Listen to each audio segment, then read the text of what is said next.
Bonjour mes élèves, je suis heureux de vous accueillir dans la deuxième séance concernant la translation et les vecteurs. Donc on va continuer quelques propriétés concernant la translation. Donc on a vu qu'est-ce que c'est, on a vu comment on a construire l'image d'un point par une translation. On a vu la relation entre la translation et le parallélogramme. Donc, on va voir ici quelques propriétés ou quelques remarques concernant cette propriété. Quelles sont ces remarques? Donc, si on a le vecteur AB, on a un point M. Donc, si M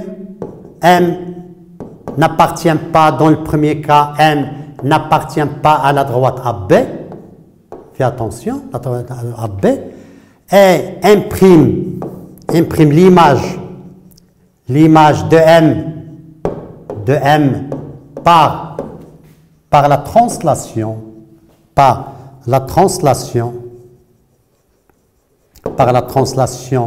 du vecteur AB, on a vu pour construire imprime, tout simplement, on construit le parallélogramme et on a imprime. Et on a ici imprime. Donc, si M n'appartient pas à la droite AB, donc le quadrilatère obtenu, c'est un parallélogramme. Donc, on dit donc le quadrilatère AB imprime M est un parallélogramme. Parallélogramme. Je m'excuse de cette écriture. Parfois, il y a quelques flèches ou bien quelques points qui ne sont pas à leur place. On s'excuse. Donc, c'est un parallélogramme. Deuxièmement, si M appartient à la droite AB. On trace la droite. On a, voilà A. Voilà. On trace la droite AB. On a A et B. Et on a un point M ici. Par exemple, M se trouve dans cette place. Donc, on a imprime l'image de M par la translation qui transforme A en B. On calcule cette distance, puis on le fait même distance, et nous donne la distance AB dans la même distance M imprime. Regarde. Donc, dans ce cas, imprime appartient à la droite AB. Donc, si on a M n'appartient pas à la droite AB, son image n'appartient pas à la droite AB. Et si M appartient à la droite AB, son image appartient à la droite AB. Dans ce cas, on peut dire que le quadrilatère AB'M', c'est un parallélogramme aplati. Mais tout simplement, on n'a pas besoin. Donc, si M appartient à B, alors son image appartient à la droite AB. On peut dire que ce parallélogramme est aplati. Donc maintenant, on va passer à autre chose. Contient, regarde, regarde-moi. Si on prend un parallélogramme, si on construit un parallélogramme, par exemple, ici,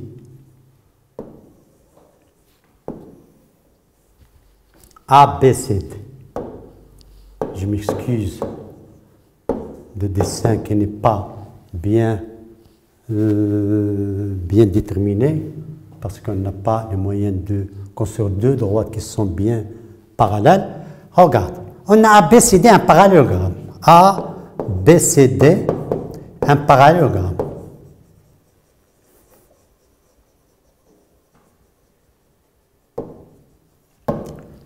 Puisque c'est un parallélogramme, alors, dans ce cas, on peut extraire de ce parallélogramme plusieurs vecteurs. On a le vecteur AB et le vecteur DC. Qu'est-ce qu'ils ont, ces deux vecteurs? Pour bien écrire bien, pour bien visualiser ces choses, vecteur CD. Qu'est-ce qu'ils ont ces deux vecteurs?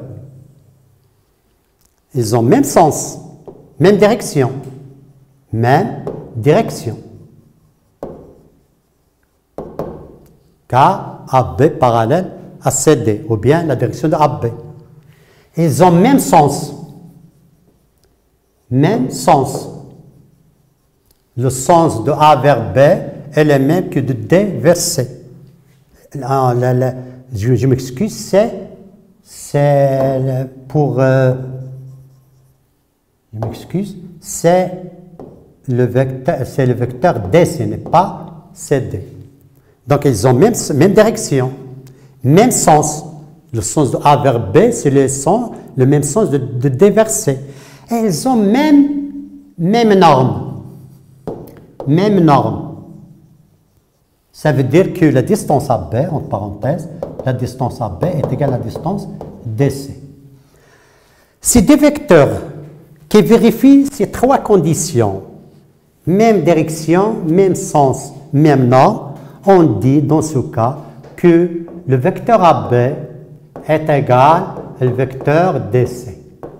Égal. Le vecteur AB est égal au vecteur DC. Dans le contexte, on dit que deux vecteurs égaux. Deux vecteurs sont égaux s'ils vérifient ces trois conditions. Même direction, même sens, même norme. Donnez d'autres vecteurs qui sont égaux dans ce schéma, dans ce parallélogramme. On a d'autres vecteurs. Par exemple, on a de même AD, le vecteur AD est égal au vecteur BC. Pourquoi? Parce que le vecteur AB et le vecteur BC, ils ont même direction parce qu'ils sont parallèles. Deuxièmement, ils ont même sens. Le sens de A vers D, c'est le même de B vers C. Et troisièmement, ils ont même norme. La norme de AD est égale à la norme de BC. Donc, AD est égal à BC. Et dans ce cas, on va voir une définition qui est très importante. Définition de quoi? Avant de faire définition, on écrit deuxièmement, bien troisième, deuxièmement, égalité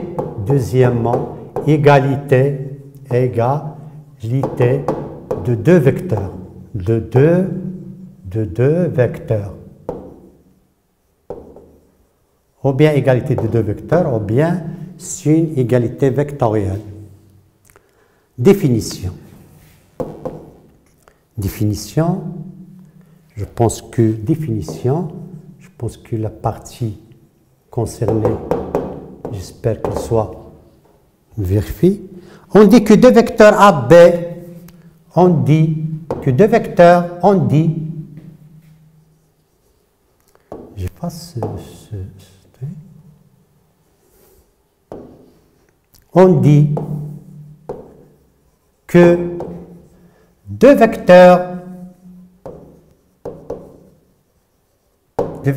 AB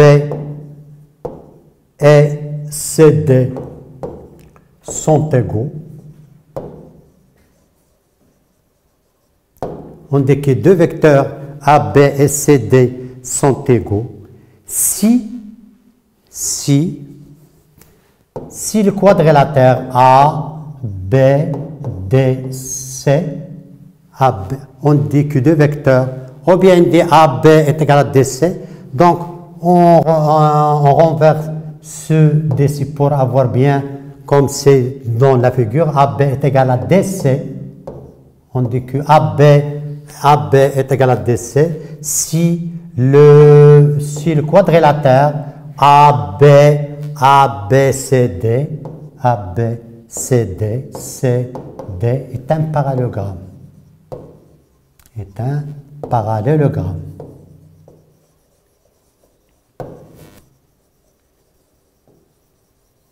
Donc on regarde, on a le lien qui existe entre l'égalité de deux vecteurs et le parallélogramme. Et on a le lien qui existe entre la translation et le parallélogramme. Donc, cette leçon, elle utilise bien le parallélogramme. Donc, on est obligé de savoir les propriétés de parallélogramme. Contexte, un quadrilatère est un parallélogramme. Ou bien, on utilise les droites opposées, les droites opposées, 2 et 2 sont égaux et 2 et 2 sont parallèles. Ou bien, on utilise les diagonales. Les diagonales, si on a un quadrilatère dont les diagonaux en milieu, alors ce quadrilatère est un parallélogramme. Ou bien on utilise la propriété qui est très intéressante, c'est la propriété de l'égalité et de parallélisme. Si on a deux segments qui ont même distance et leurs supports sont parallèles, alors ce quadrilatère obtenu est un parallélogramme. Ben, donc autrement dit, on dit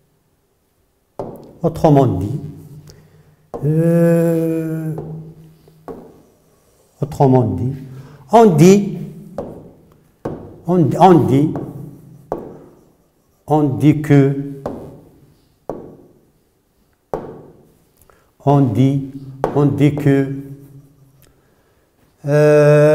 deux vecteurs sont égaux, deux vecteurs sont égaux s'ils vérifient les trois caractéristiques ou bien les trois propriétés, s'ils vérifient les trois conditions. La première condition, c'est qu'ils ont même direction. Deuxième propriété, ils ont même sens. Troisième condition, ils ont même module. Ou bien même norme. On dit la norme, c'est mieux parce qu'on a utilisé la norme ou bien le modèle de même norme. Donc, si on a deux vecteurs qui vérifient ces trois conditions, même norme, même direction, même sens, alors les deux vecteurs, tous sera aigu. Donc on passe à une autre partie qui est très importante, c'est troisièmement, c'est la somme des deux vecteurs. Somme de deux vecteurs.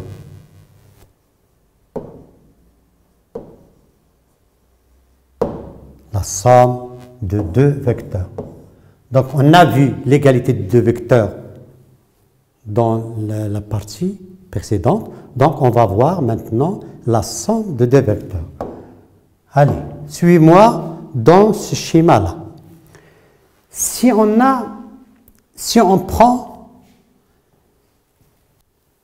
prend un triangle ABC, regarde-moi, ABC,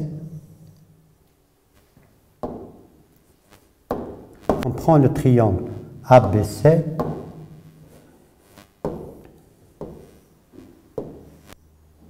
ABC, A, B, C. Regarde, la première question.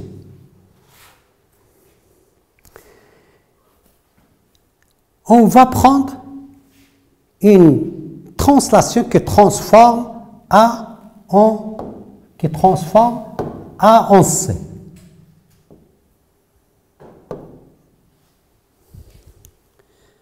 Suivi d'une autre translation qui transforme A en B. Ces deux translations, les deux, nous donnent une autre translation. C'est une autre translation telle que le quadrilatère obtenu,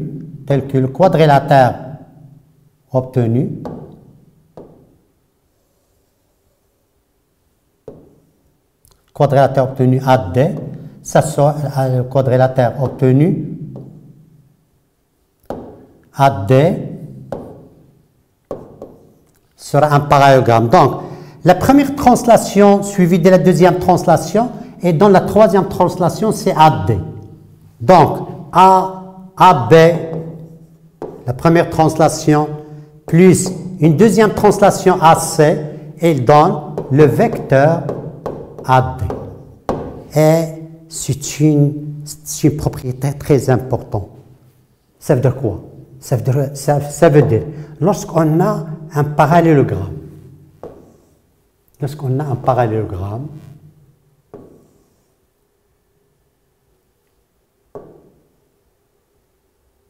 ABC, ABCD, donc si on a ABCD un parallélogramme, alors le vecteur AC, donc le vecteur AB plus le vecteur AB plus le vecteur AD plus le vecteur AD, elle donne le vecteur AC. Et c'est très important. De même, si on prend le vecteur BA plus BC, BA plus BC, qu'est-ce qu'il donne? Regarde. Le vecteur BA plus le vecteur BC. Qu'est-ce qu'elle donne? Elle donne le vecteur BD. Elle donne le vecteur BD. Donc on est toujours, si on a la somme de deux vecteurs qui ont même origine, il donne le vecteur qui est formé par la diagonale de ce parallélogramme. Donc BA plus BC est égal à BD. BA plus BC est égal à BD. AB plus AD est égal à AC. DA plus DC, regarde, DA plus DC, qu'est-ce qu'il donne? Il donne DA plus DC, tout simplement, il donne la diagonale est égale, la même origine est égale à D, DA plus DC est égal à DB. C'est le principe de la somme de deux vecteurs. Donc maintenant, on arrive à un exercice d'application pour voir quelles sont les choses qui consistent à la translation. Donc on a exercice d'application, exercice d'application, exercice, on a ABC 3 points, ABC 3 points, 3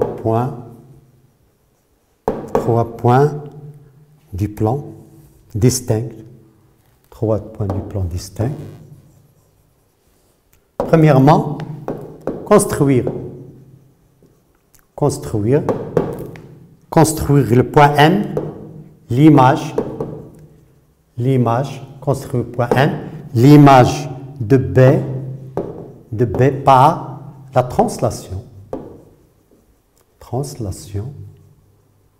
par la translation de vecteurs CA.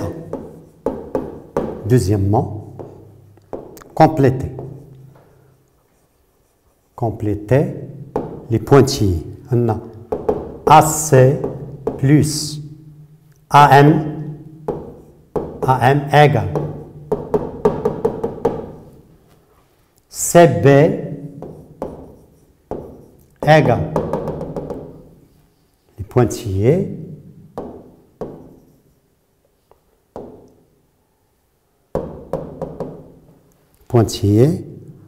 en déduire, troisièmement, en déduire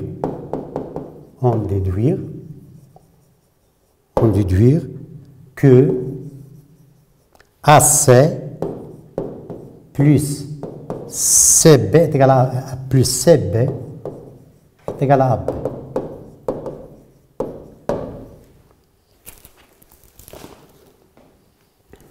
Donc, on va participer tout ensemble dans ce petit exercice. Donc, on a ABC, ABC un triangle. On a M l'image, M, donc on a M l'image de quoi? De B, M l'image de B, donc, excusez-moi, ça sera très difficile de représenter, donc on n'a pas d'espace, on va prendre un peu d'espace ici, on a ABC, ce triangle, voilà, ABC,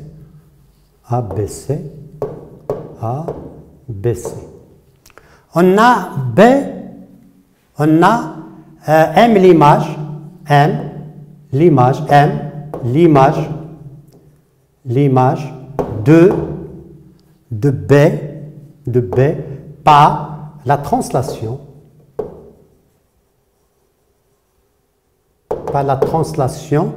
de vecteur CA. Signifie quoi? Signifie que le vecteur CA, donc M l'image de B. Donc l'origine c'est B, BC, BM, c'est BM, M l'image de B. Donc BM égale à CA. CA ici, BM, donc le quadrilatère, ça sera un. Donc le quadrilatère, ça sera un parallélogramme. On trace ce parallélogramme. Donc il donne M.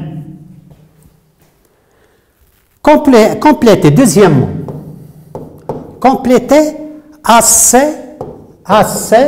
plus AM égale, regarde dans la figure, AC égale AC plus AM.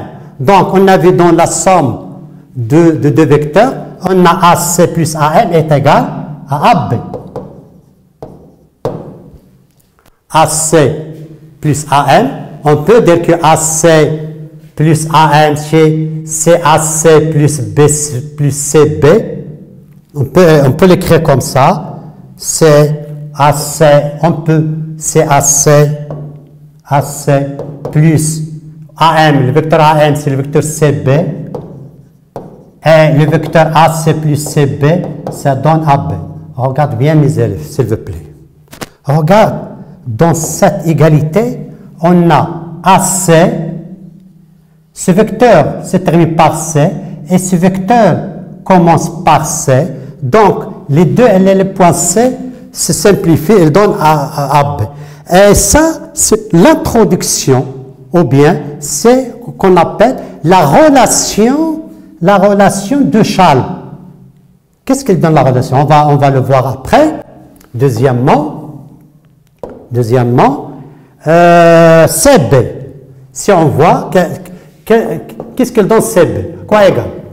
Si on revient à notre CB est égal quoi? Puisque c'est un parallélogramme, puisque ce quadrilatère c'est un parallélogramme, alors le vecteur CB est égal au vecteur AM. Donc le vecteur CB est égal au vecteur AM. Tout simplement. D'où on est arrivé à en déduire troisièmement, en déduire AC plus CB, AC plus plus CB est égal à AM. C'est ce qu'on a vu. Est égal à AB. On a AC plus CB. Si on revient à la figure AC plus CB, qu'est-ce qu'il donne? C'est AC, il donne AC plus AM. Il donne AC plus AM. Il donne AC égale à AC plus AM. Et AC plus AM est égal à AB. D'où on est sur le point de déclarer la relation de Schall. Et cette relation de Schall, c'est très simple. Donc, si on a relation troisièmement, relation de Schall. Relation de Schall. Schall, c'est un mathématicien français qui a inventé cette relation. Si on a ABC, relation, on a ABC, 3 points, ABC, 3 points du plan. Pour tout ABC, 3 points du plan, on a AB plus BC est égal à AC. Regardez bien, ce que le premier vecteur se termine par B. Le deuxième vecteur, ça commence par B. Donc, ces deux points se simplifient, ils donnent AC, c'est qu'on appelle la relation de Schall. Mes élèves, on est sur la fin de la deuxième séance concernant les vecteurs. On est arrivé à la relation de Schall. Donc, on s'arrête ici afin de vous recevoir dans la troisième séance pour suivre les propriétés concernant la somme de deux vecteurs, l'égalité de vecteurs, la relation de Schall, etc. Et à tout bientôt dans la troisième séance. Et merci.